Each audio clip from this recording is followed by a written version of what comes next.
Svetomir Arsić Basara, vajar, redovni član Srpske akademije nauka i umetnosti. Tih, skroman, potpuno svestan težine umetničkog izazova, talenta koji nosi i nemogućnosti da radost i sve izazove stvaralaštva objasni do kraja, a ipak raspoložen da o tome razgovara. Rođen 1928. Kola i majke Cvete, drevnom selu Sevcu, nedostupnom u Ubrletim šumama, životna i umetnička priča. Tema zavičaja sa takvom snagom živi u njemu da je on jednostavno morao da je i kroz svoj vajarski rad materijalizuje i daje još jednu dimenziju.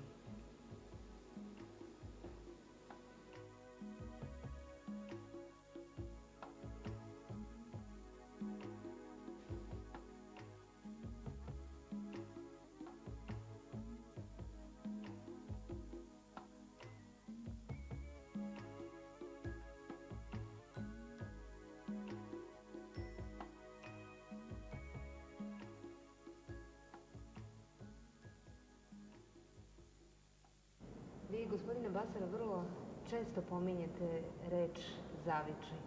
Međutim, vaša i životna i stvaralačka priča su toliko povezane da gotovo čine jednu jedinstvenu celinu koja je upravo sticajem okolnosti vidljiva ovde u Galeriji Akademije nauka, gde smo okruženi vašim delima koje ujedno govore i o vašem životu.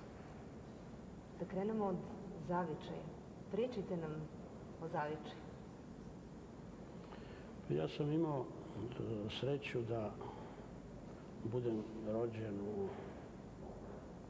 Kad o njemu govorim, kažem da je to kraj ili početak sveta. Kraj je ako se iz sela kreće u svet. Zapravo ono pripada Siriničkoj župi, u podnožju Šar planine. To je jedna srpska enklava koja zadržava sve osobine srpstva od Nemanjića pa do danas. Verovatno da mi nemamo i izrazitiju tako enklavu staru srpsku kao što je to moj kraj. To valjda treba što je tako, da se zahvali terenu, području, zapravo geografskom položaju gde se ta župa nalazi. Ona je opkoljena planinama, visokim vrhovima sa svih strana, pa su i komunikacije bile otežane da se tamo dolazi. Verovatno i Turcima je u svoje vreme bilo isto tako, taj kraj bio dosta nepristupačan.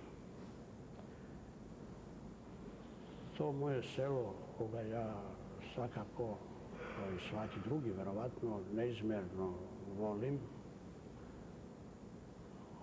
ono nalazi se na oko 1000 metara nadmorske visine, što znači da su zime hladne i pune snega, a leta su sveža i onda je za Šareg na kojima se nalazi i Sirinička župa,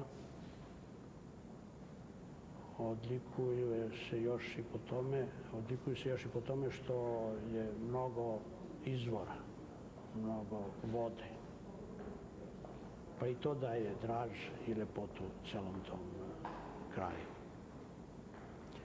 Dosta rano izražena želja za preporodom, želja za obrazovanjem, za kulturom. Taj kraj uglavnom pečalbarski krajeve,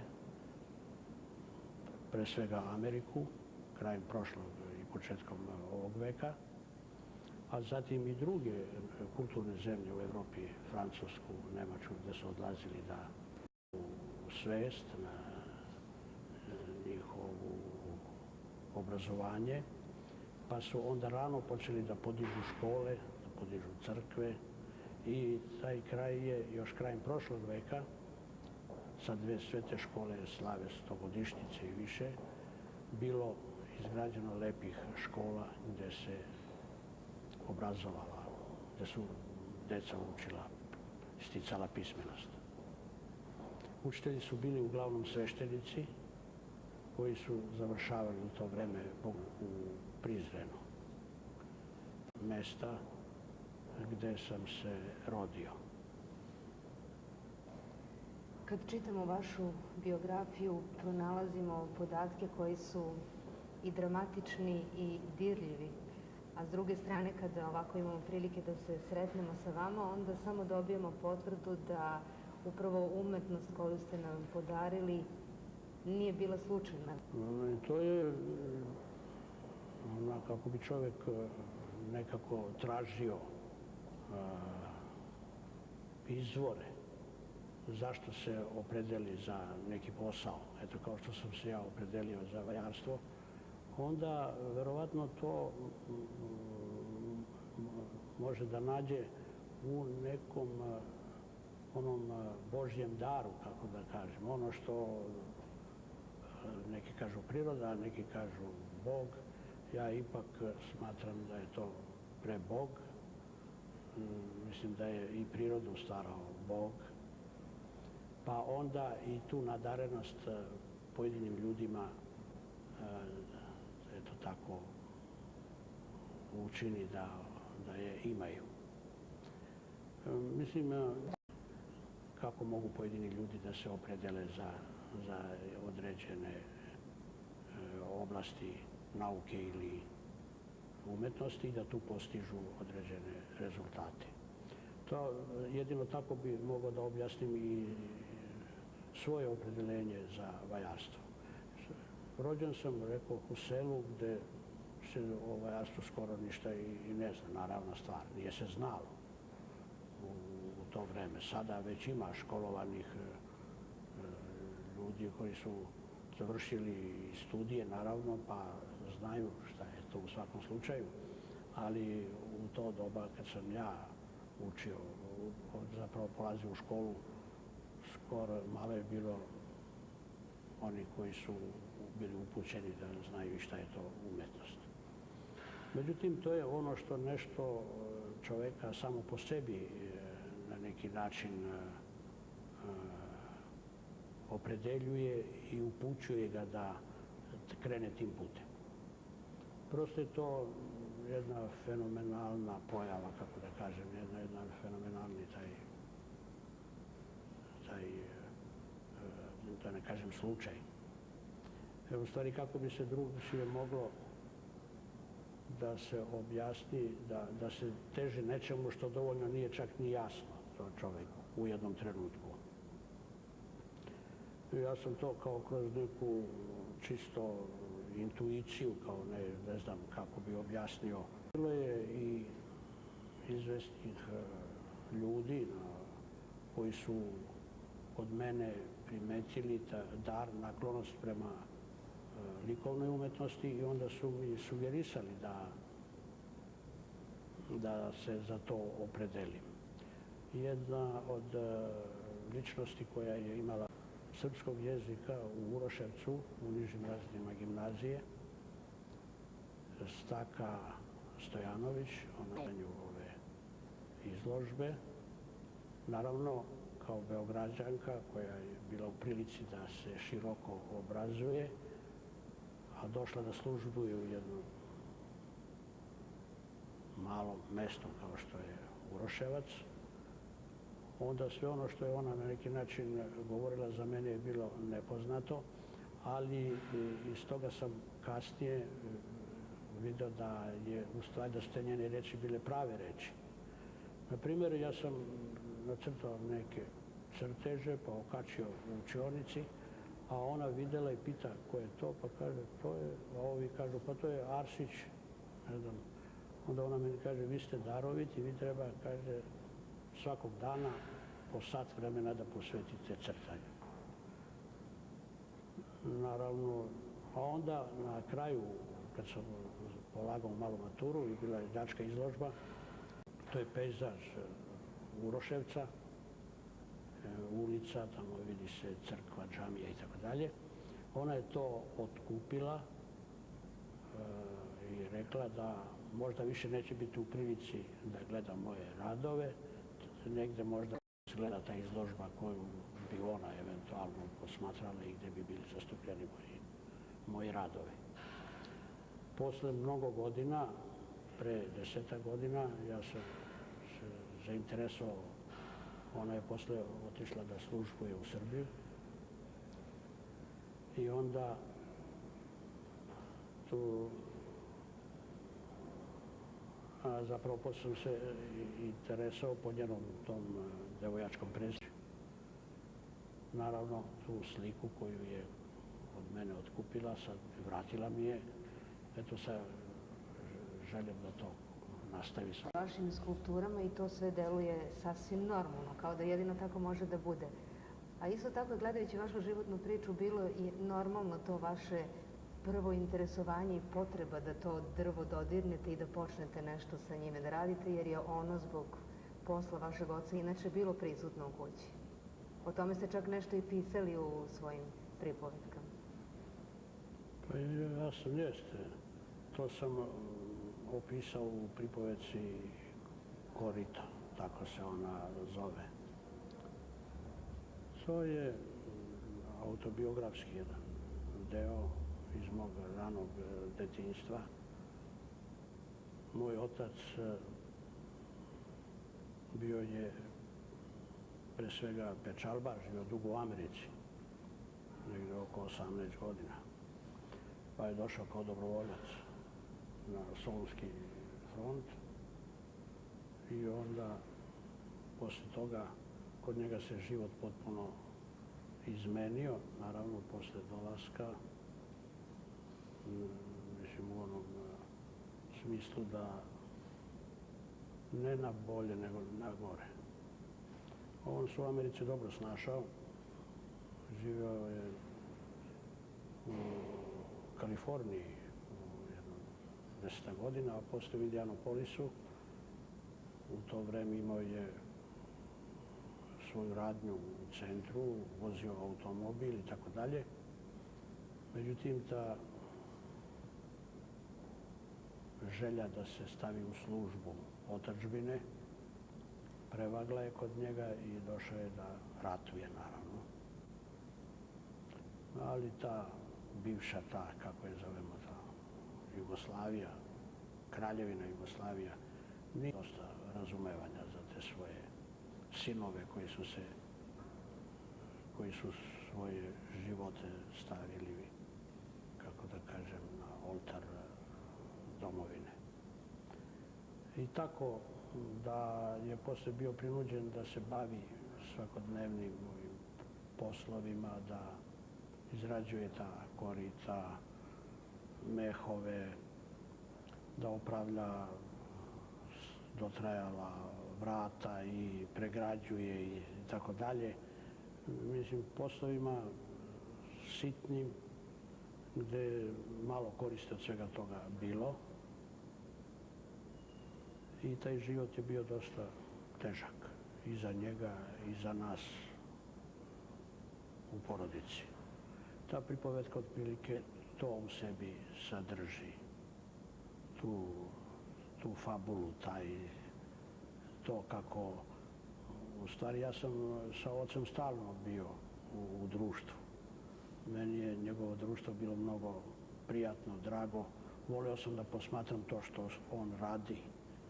Voleo sam da posmatram u šubi dok obarata visoka stabla, dok se sa njima rve, dok ih priprema za rad. Sve je to bilo za mene interesantno.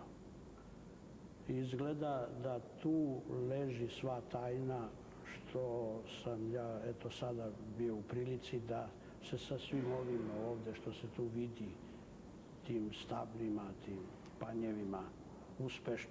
Verovatno da bez tog mog drugovanja, kako da kažem, sa mojim ocem, da nisam posmatrao kako to on radi, ja ne bih to mogao. Je to što se u školi eventualno nauči, ta obrada materijala, ona uopšte nije dovoljna za neki viši stepen stvaralačkog i tog kreativnog čina. U svakom slučaju. Naša priča sada zvuči vrlo jednostavno, međutim, samo stvaralaštvo počevši od intuicije, od potrebe za stvaranjem, od različitih faza kroz koje umetnik prolazi, uopšte nije jednostavno. Razmišljali uopšte o tom izazovu koji dolazi, da li iznutra ili iz polja? Kako o tome razmišljate? O samom stvaralaštvu, o tome što vas nešto tera da stvarate skulpture?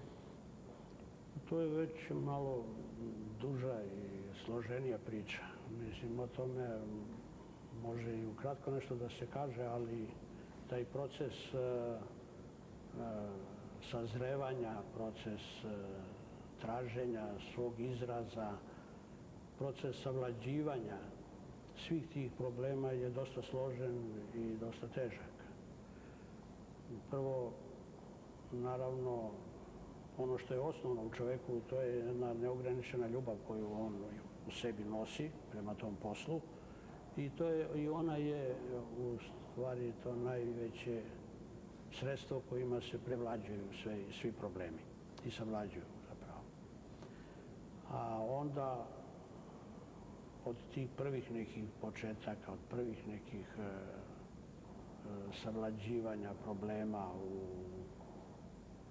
u skulpturi, pa sve do nekih kasnijih zrelih, kako da kažem, izražavanja, je dosta složen proces i dosta dug raznih tih vajara, skulptora koji mu odgovaraju. To je i sasvim normalno. Naprimjer, u srednjoj školi za mene je Meštrović, Augustinčić, ovi naši vajari, za druge ja nisam ni znao, bili su uzori i tako sam otprilike i ja radio, što je sasvim i normalno bilo. Isto tako Dolinar je na neki način vršio utjecaj na mene svojom skulpturom, svojim reljefima posebno. Ali kasnije, kako se kroz život dalje ide, kako se dolazi do većih saznanja, kako se stiče to šire i dublje obrazovanje, kako se upoznaje svet i taj uopšte i skulptura u celini, mislim od njenog nastanka pa sve do današnjih dana, onda čovjek pokušava da se u celom tom jednom procesu nekako snađe i da pronađe svoj taj izraz, neku svoju autentičnost, ono što čime treba da bude prepoznatljiv uopšte u tom likovnom vajarskom svetu. A što mislite, da li možda na koje će kasnije naći svoju materializaciju u vašoj životnoj priči kroz skulpturu? Ili jednostavno ona dobije svoj konačan izraz tokom različitih faza rada? A to je znači ideja u čoveku i realizacija otprilike. Čovjek dok je mlađi, on je maštovitiji, on ima tako bujniju maštu i isto tako hteo bi da sagradi maltene u skulpturi prava čuda. To je poznato. Drugi veliki vajari isto tako želeli da prave velike, ogromne skulpture. Michelangelo se čitava brda da vaja. Međutim,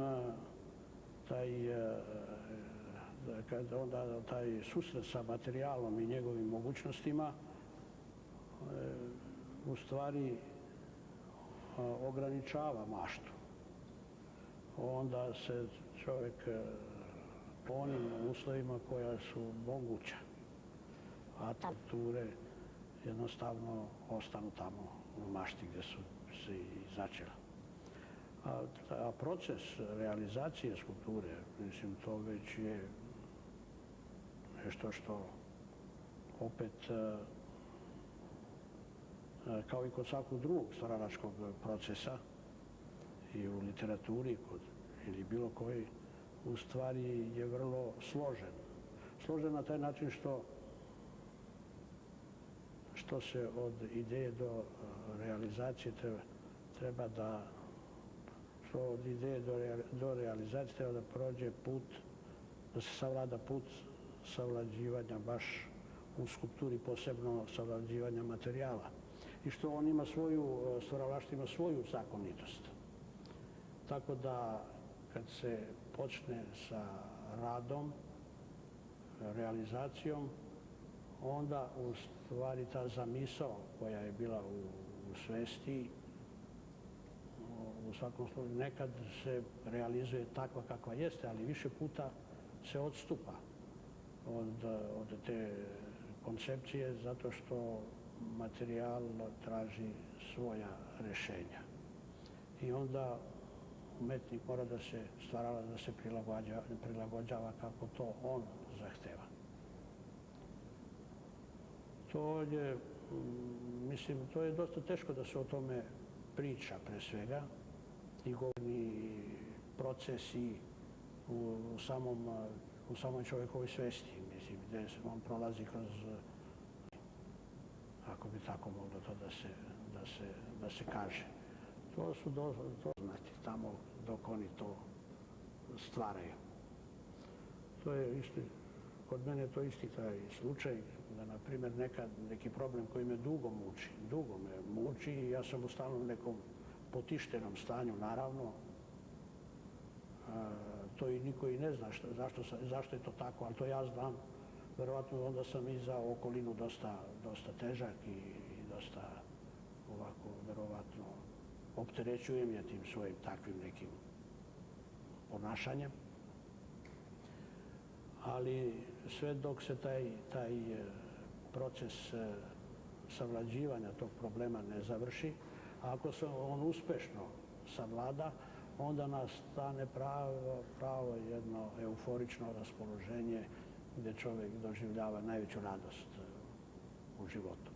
To se sve odigra tamo negdje u samoći, da se on sa tim problemom nosi i ratuje. Su čestiti trenuci, što ste spomenuli, faza nekog očaja i potpunog beznađa tokom stvaranja umetničkog dela. Verujem da ono što ste vi rekli, samo umetnik zna koliko je to strašno i koliko su to veliki ponori za koje se možda čini da izlaza nema. Je to zaista tako, nije samo literatura? Baš tako, vi ste to lepše od mene rekli. Hvala. A koliko su onda česti ti trenuci zadovoljstva koje ste spomenuli? Verujem da je ovo sada izuzetno veliko zadovoljstvo. Da li jeste biti među svojim ovako brojnim skulpturama i ovako? Pa oni nisu baš mnogo česti. Mislim, više je ovih drugih muka. Ti trenuci zadovoljstva vrlo retko dođu. Posle mnogo tih problema. Međutim, kad dođu, oni su stvarno pravi trenuci radosti. A dok radite, koja je vaša osnovna potreba što se samog izraza u skulpturi tiče? Šta to vi želite? Da li to može da se onako jednostavno odgovori u ovakvom razgovoru? Kakva je to vaša potreba koju zadovoljavate ovim radom? Koja je to potreba? Odakle ona dolazi? To je isto interesantno pitanje, vrlo interesantno pitanje. Interesantno u tom smislu što čovjek i sam ne može da odgovori na taj izazov neki koji je stalno u njemu prisutan da stalno nešto radi. A u stvari to je nešto što meni naravno nije do kraja jasno, nije uopšte jasno. Ali to je nešto što neprestano zahteva da se ja nekako koja treba da uradim. To je neki neobjašnjiv nagon da neki izazov zapravo da rešava te probleme. I to je kao neko penjanje uz neki vrh. Planinarstvo može se stići ipak, makar i do najvišeg vrha, ali u umetnosti ne može. I zato on stalno u toj želji da prevlađuje te probleme, on je stalno u nekoj tenziji, stalno u nekom tom psihičkom nekom stanju, nemirnom stanju, onoga prosto, kako da kažem, zove da neprestano radi. A da li ste nekad možda osjetili da ste bespomoćni, da ste prosto u službi nečeg višega što ne može da se objasni? Jeste vi umetnik koji stvara dela koja su priznata, ali opet sve te nemire o kojima smo govorili, da li su to te situacije kad se možda osjetite da prosto ste tu u službi nečeg što je tako iznad? Pa skoro da je tako, baš izgleda. Mada to ne može da se objasni, jer to je to nešto što ne može da se vidi, što ne može da se, što ne govori, a ipak nekako čoveka tera na posao, na rad. To neko prisustvo nečega što vlada čovekom, on osjeća najviše u samom procesu rada. Osjeća to dok radi, da postoji nešto što ga prosto poučava šta treba da radi. Naprimjer, dok ja skulpturu radim i onda tražim na njoj te njene odnose, ona svaka ima svoju zakonitost i da te zakone pronađem i da ih prevladam, da ih dovedem u red, onda postoji nešto strano. Otprilike, to je nešto čudno. To je nešto čudno, ali je to tako. Da li i drugi tako isto osjećaju, to ja ne znam. Ja govorim o sebi, naravno o svom načinu rada i o tome šta je to što mene na neki način što mi pomaže u tom radu.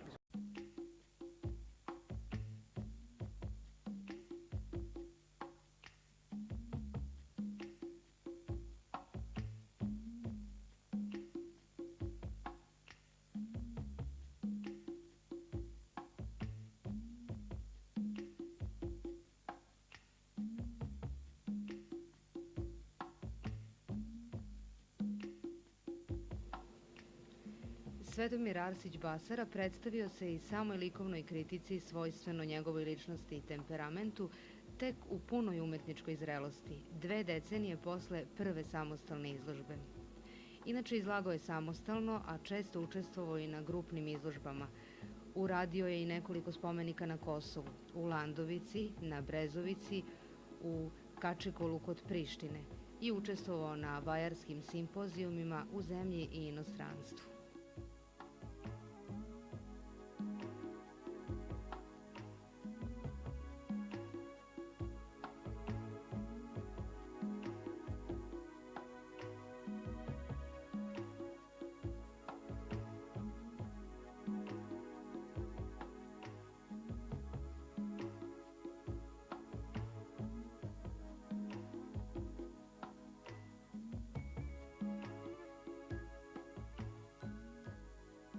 Ovako vaše skulpture možemo tačno da primetimo te različite vaše stvaralačke faze. Međutim, u nekim prikazima i kritičkim tekstovima vrlo često se nalazi na karakteristiku vaše skulpture da one imaju obeležje tog nacionalnog i lokalnog, koje je opet izraženo kroz taj univerzalni umetnički jezik. Da li je to bila vaša namera kao umetnika ili je to jednostavno imalo taj izraz? Da, ne, to je moja čista namera, naravno. Ja radim neke konkretne, neke naše junake, naše teme iz istorije, počeo od Svetog Save pa preko Kajmakčalana, ne znam, Cera, Tekeriša, Hajduk Veljka i tako dalje. To činim naravno svesno i na određen način. Obilazeći izložbu slušamo govor vašeg skulptura.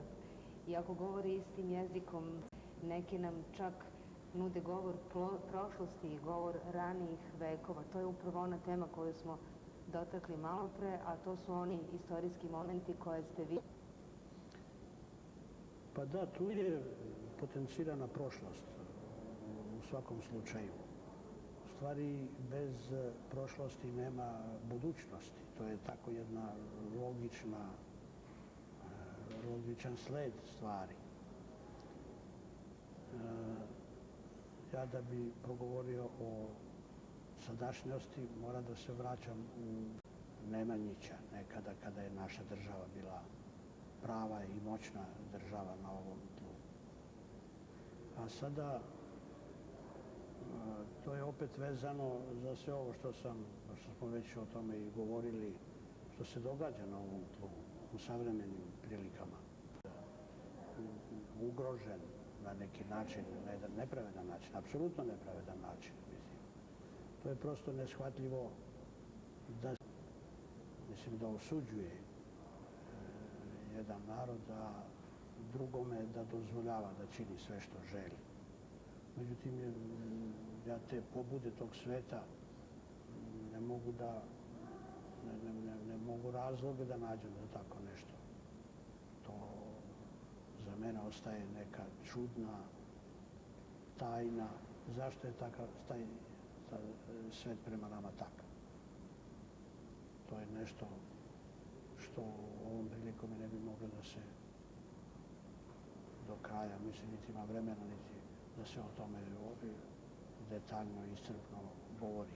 Ali mi to doživljavamo kao jednu tešku sudbinu i to je ono što i kod mene izaziva da i u stvaralaštvu budem takav kakav jesam. Uostalom, to je moje pravo da se angažujem u onoj meri u kojoj smatram da mogu. To verovatno kod izvesnih ljudi koji smatraju da je umetnost nešto što ne bi trebalo kao da se bavi i tim problemima i da bi trebalo da se udalji pa bi ta umetnost zasmetala. Međutim, to ja ne smatram uopšte da bi se takav jedan stav mogao opravdati. Umetnost je nešto duboko humano i ljudsko, to je izraz najplemenitijih ljudskih osjećanja i ona mora da se stavi u službu baš da doprinosi ostvarenju tih ideala humanosti u svetu.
Vi ste sada u penziji, veći deo vremena provodite u Brezovici.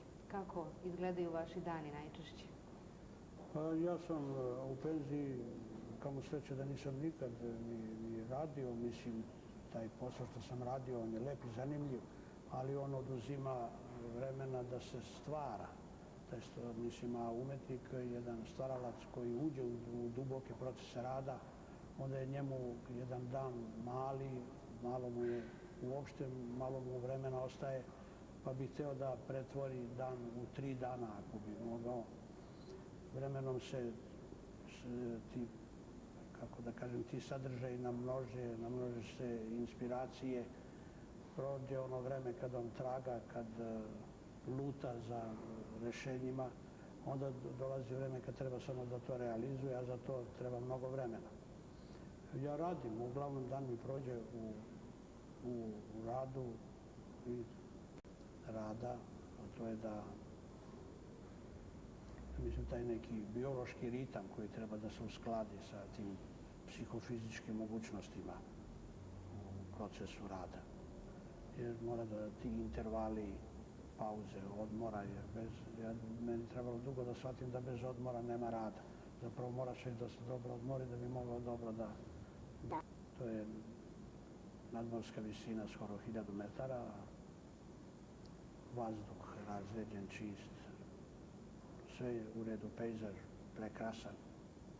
Tu su vrhovi šare uvek pod snegom, a ona u stalnim promenama, uvek drugčija.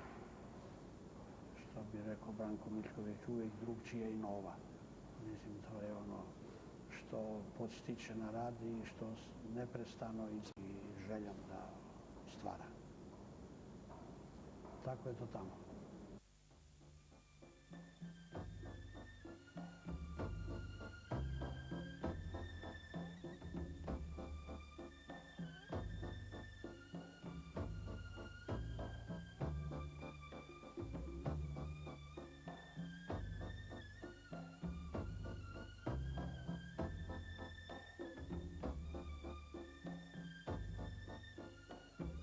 Zato ne slučajno Sreto Bošnjak, istoričar umetnosti i likovni kritičar, u monografiji posvećenoj Basarinom radu kaže: kod Arsića su pojmovi i sadržaj životnog iskustva uzdignuti na nivo poetskih sećanja i osjećanja, tako da se njegova prava biografija, ona koja govori o stvarnom karakteru njegove ličnosti i ustrojstvu njene svesti, o njenim stvaralačkim potencijalima, može sklopiti samo od onih činjenica koje su preobražene i dovršene njegovom intuicijom. U tom procesu intuitivnog preobražaja, empirijskog iskustva u duhovno, kriju se izvori Arsićeve inspiracije i zato je njegova umetnost u izvesnom smislu autobiografska. U sličnom kontekstu može se posmatrati i Basarin odnos prema biografiji naroda, prema tradiciji. On u prošlosti svog naroda otkriva svoju vlastitu, istinitu prošlost, tako da je ona u njegovom delu istinita u onoj meri u kojoj se po